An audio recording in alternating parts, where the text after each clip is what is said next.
What is human nature? Is it the kindness we show to a stranger or the anger we feel when wronged? Perhaps it's both. Today we embark on a journey to explore the complexity and beauty of human nature. Human nature is a tapestry woven with threads of emotions, instincts, and reasoning. At its core, it reflects our ability to connect, adapt, and grow. Throughout history, philosophers have debated whether humans are inherently good or evil.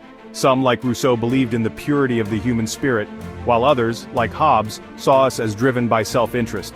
Perhaps the truth lies somewhere in between.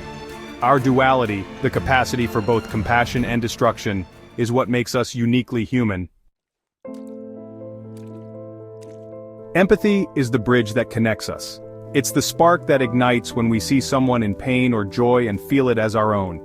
This ability to understand and share emotions is the foundation of our societies. Through empathy, we build relationships, communities, and a better world.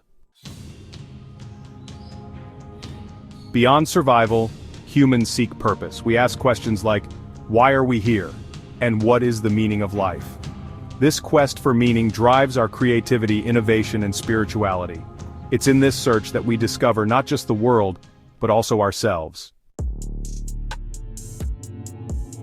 As we move forward, the essence of human nature remains a beacon of hope. Our ability to adapt, empathize, and innovate ensures that even in the face of challenges, we continue to grow. Human nature is not just about who we are, but who we aspire to be. Let us embrace our strengths, learn from our flaws, and create a future where humanity thrives. Understanding human nature, the key to a better world.